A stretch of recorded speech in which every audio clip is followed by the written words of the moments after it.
안녕하세요. 오늘 우리는 많은 분들이 한 번쯤은 경험하거나 지금도 겪고 있을 어두운 감정, 바로 우울감과 무기력을 이겨내는 방법에 대해 이야기해 보려 합니다. 마음의 그림자가 드리울 때 우리는 어떻게 다시 빛을 찾아 나아갈 수 있을까요? 2025년 최신 정보와 다양한 전문가들의 조언을 바탕으로 여러분의 마음을 다시 밝힐 수 있는 실질적인 방법들을 자세히 소개해 드리겠습니다. 어둡고 침울한 기분이 들 때 몸은 천근만근 무거워지고 아무것도 하고 싶지 않은 무기력에 빠지곤 합니다. 이러한 감정들은 우리 삶의 활력을 앗아가고 일상생활에도 큰 영향을 미칩니다. 학업이나 직장생활에서의 집중력 저하, 대인관계의 어려움, 그리고 전반적인 삶의 만족도 하락으로 이어질 수 있습니다.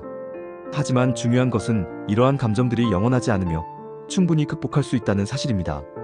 우리의 마음은 마치 근육과 같아서 꾸준히 돌보고 훈련하면 더 강해질 수 있습니다. 가장 먼저 우리가 주목해야 할 것은 바로 우리의 일상생활 습관입니다. 생각보다 우리의 몸과 마음은 긴밀하게 연결되어 있으며 건강한 습관은 정신 건강에도 지대한 영향을 미칩니다. 단순히 몸이 건강하다고 해서 마음까지 건강한 것은 아니지만 몸의 건강을 돌보는 것이 마음 건강의 중요한 토대가 됩니다. 첫 번째는 규칙적인 운동입니다. 운동이 단순히 몸을 건강하게 만드는 것을 넘어 마음의 건강에도 필수적이라는 사실은 이제 널리 알려져 있습니다. 몸을 움직이면 엔도르핀과 같은 기분 좋은 호르몬이 분비되어 스트레스가 감소하고 기분이 개선됩니다. 뿐만 아니라 운동은 수면의 질을 향상시키고 자존감을 높이며 뇌 기능을 활성화하는 데도 도움을 줍니다. 거창한 운동이 아니어도 좋습니다. 매일 30분 정도 활기차게 걷거나 집 근처 공원에서 산책을 즐기는 것만으로도 충분합니다. 자전거 타기, 요가, 가벼운 스트레칭, 좋아하는 음악에 맞춰 춤을 추는 것도 좋은 방법입니다. 중요한 것은 꾸준함입니다. 처음에는 짧은 시간부터 시작하여 점차 시간을 늘려가 보세요. 억지로 하기보다는 즐거움을 느낄 수 있는 활동을 선택하는 것이 지속 가능성을 높입니다. 작은 움직임이 모여 큰 변화를 만들어낼 것입니다. 두 번째는 햇빛 쬐기입니다. 햇빛은 우리 몸에 비타민 D를 생성하게 할 뿐만 아니라 기분 조절에도 매우 긍정적인 영향을 미칩니다. 햇빛은 뇌의 세로토닌 분비를 촉진하여 행복감을 높이고 멜라토닌 분비를 조절하여 규칙적인 수면 리듬을 형성하는 데 도움을 줍니다. 특히 겨울철에 기분이 가라앉는 계절성 우울증의 경우 일조량 부족이 주된 원인 중 하나로 꼽히기도 합니다. 매일 20분에서 30분 정도 햇볕을 쬐는 시간을 가져보세요. 아침에 일어나 창문을 활짝 열고 햇볕을 맞이하거나 점심시간에 잠깐 밖에 나가 산책하는 것도 좋은 방법입니다. 따뜻한 햇살을 느끼며 자연 속을 걷는 것은 몸과 마음을 정화하는 데 큰 도움이 됩니다. 햇볕이 부족한 날에는 실내 조명을 밝게 유지하거나 필요하다면 광선 요법 기기를 사용하는 것도 도움이 될 수 있습니다. 세 번째는 충분한 수면입니다. 수면은 우리의 몸과 마음이 재충전되는 매우 중요한 시간입니다. 수면 부족은 우울 증상을 악화시키고 무기력감을 심화시킬 수 있습니다. 잠이 부족하면 감정 조절 능력이 떨어지고 집중력이 흐트러지며 부정적인 생각에 빠지기 쉽습니다. 규칙적인 수면 습관을 통해 매일 78시간 정도의 충분하고 질 좋은 수면을 취하는 것이 중요합니다.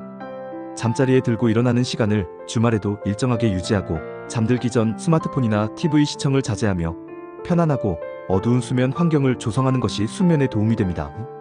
카페인이나 알코올 섭취를 줄이는 것도 수면의 질을 높이는 데 기여합니다. 네 번째는 균형 잡힌 식단입니다. 우리가 먹는 음식은 우리의 기분과 에너지 수준에 직접적인 영향을 미칩니다. 가공식품, 설탕, 과도한 카페인 섭취는 혈당에 급격한 변화를 일으켜 기분 변화를 유발할 수 있습니다. 뇌 기능에도 부정적인 영향을 미쳐 우울감을 심화시킬 수 있습니다. 대신 과일, 채소, 통곡물, 쌀고기, 견과류, 오메가-3가 풍부한 생선 등 건강하고 영양가 있는 음식을 섭취하여 신체적, 정신적 건강의 균형을 맞추는 것이 좋습니다. 장 건강이 정신 건강에 미치는 영향이 최근 주목받고 있는 만큼 유산균이 풍부한 음식 섭취도 고려해 볼 수 있습니다. 건강한 식단은 우리의 뇌 기능에도 긍정적인 영향을 주어 정서적 안정에 기여합니다. 마지막으로 알코올과 약물은 멀리해야 합니다. 술이나 특정 약물은 일시적으로 기분을 좋게 하거나 고통을 잊게 해주는 것처럼 느껴질 수 있습니다. 하지만 이는 일시적인 도피일 뿐 장기적으로는 뇌의 화학적 균형을 깨뜨려 우울증을 악화시키고 항우울제와 같은 치료제의 효과를 방해할 수 있습니다. 또한 알코올은 수면의 질을 떨어뜨리고 불안감을 증가시킬 수 있습니다. 힘든 감정을 이러한 물질에 의존하여 해결하려 하기보다는 건강한 방법으로 대처하고 전문가의 도움을 받는 것이 중요합니다. 다음으로는 우리의 마음을 다루는 심리적 접근 방법에 대해 이야기해 보겠습니다. 마음의 건강은 단순히 증상을 억누르는 것이 아니라 우리의 생각과 감정을 이해하고 다루는 것에서 시작됩니다. 이 과정을 통해 우리는 내면의 힘을 기르고 삶의 어려움에 더 유연하게 대처할 수 있게 됩니다. 첫 번째는 마음챙김 명상입니다. 마음챙김은 현재 순간에 집중하고 판단하지 않는 태도로 자신의 생각과 감각을 관찰하는 연습입니다. 명상을 통해 우리는 과거에 대한 후회나 미래에 대한 걱정에서 벗어나 현재의 자신에게 온전히 집중할 수 있게 됩니다. 이는 부정적인 생각의 고리에서 벗어나 마음의 평온을 찾는 데 도움을 줍니다. 매일 5분에서 10분이라도 짧은 명상 시간을 갖는 것이 좋습니다. 명상 앱이나 온라인 가이드 명상을 활용하면 더욱 쉽게 시작할 수 있습니다. 자신의 호흡에 집중하고 몸의 감각과 떠오르는 생각, 감정을 그저 알아차리는 연습을 통해 마음의 평온과 통찰력을 얻을 수 있습니다. 꾸준한 마음챙김 연습은 스트레스 감소와 정서적 안정에 기여합니다. 두 번째는 자신의 감정 상태를 파악하는 것입니다. 많은 경우 우리는 자신의 감정을 제대로 인지하지 못하거나 외면하려 합니다.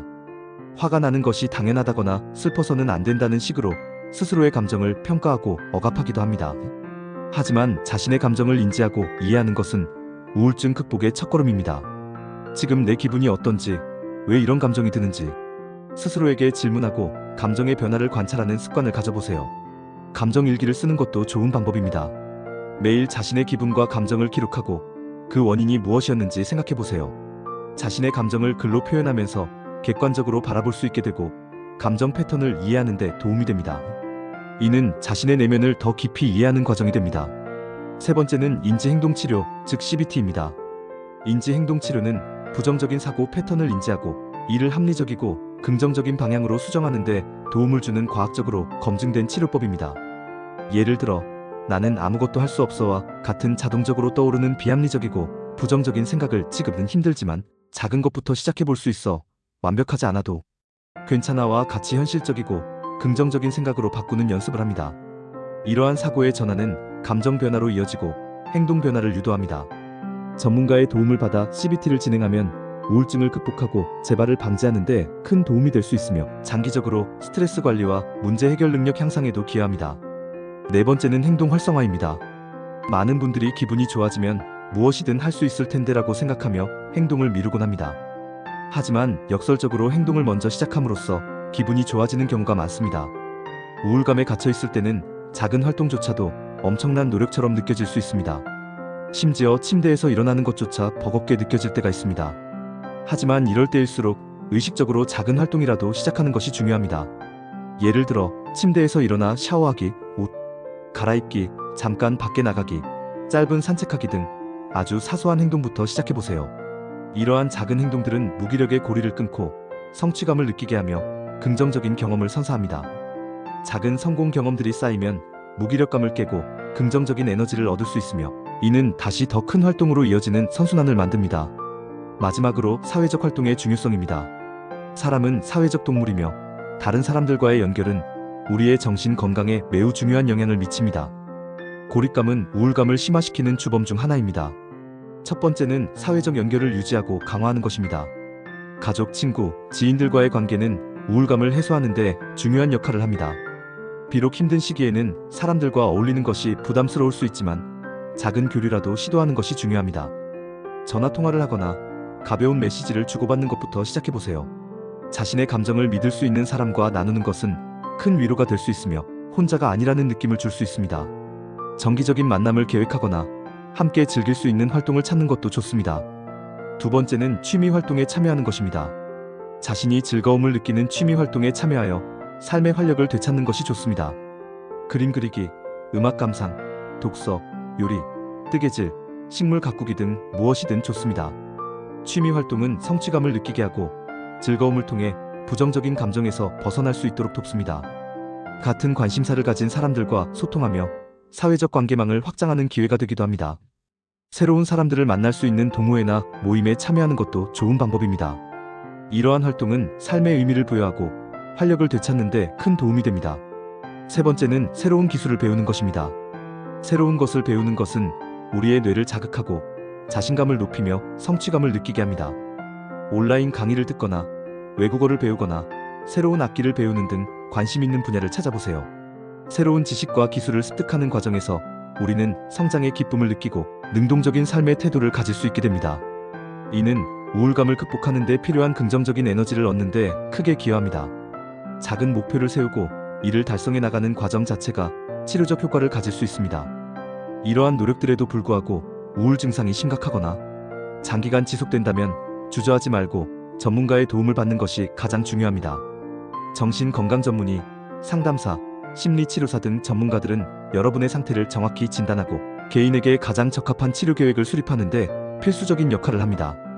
약물 치료와 상담 치료를 병행하면 더욱 효과적으로 우울증을 극복할 수 있으며 재발을 방지하는 데도 도움을 받을 수 있습니다. 전문가와의 상담은 자신의 감정과 생각을 객관적으로 바라보고 새로운 해결책을 찾아나가는 데 큰 도움이 됩니다. 때로는 주변의 도움이 필요할 때가 있습니다. 만약 너무 힘들어서 삶의 의욕조차 느끼기 어렵다면 자살 예방 핫라인과 같은 전문기관의 도움을 즉시 요청하세요. 1393과 같은 자살 예방 핫라인은 24시간 언제든 여러분의 이야기를 들어주고 도움을 줄 준비가 되어 있습니다. 혼자 힘들어하지 말고 도움을 요청하는 용기를 내세요. 마지막으로 일상 루틴을 만드는 것이 큰 도움이 될 수 있습니다. 매일 일정한 루틴을 만드는 것은 생활의 안정성을 높여주고 예측 가능한 삶을 통해 불안감을 줄여줍니다. 아침에 일어나는 시간, 식사 시간, 운동 시간, 잠자리에 드는 시간을 고정적으로 정해두고 지켜보세요. 규칙적인 생활은 우리의 생체 리듬을 안정화시키고 혼돈스러운 감정 속에서 중심을 잡아주는 역할을 합니다. 이는 자기 통제감을 높여주고 삶의 질을 향상시키는 데 기여합니다. 어두운 정신에서 벗어나는 여정은 때때로 길고 힘겹게 느껴질 수 있습니다. 하지만 우리는 혼자가 아닙니다. 오늘 말씀드린 방법들을 하나씩 시도해보면서 자신에게 맞는 최적의 방법을 찾아나가시길 바랍니다. 작은 변화들이 모여 언젠가는 다시 빛나는 자신을 발견하게 될 것입니다. 자신의 마음을 돌보는 것은 결코 이기적인 행동이 아니라 자신을 사랑하고 삶을 건강하게 이어가기 위한 필수적인 과정입니다. 꾸준한 노력과 인내심을 가지고 한 걸음씩 나아가세요. 여러분의 소중한 마음을 지키고 건강하고 행복한 삶을 응원합니다. 감사합니다.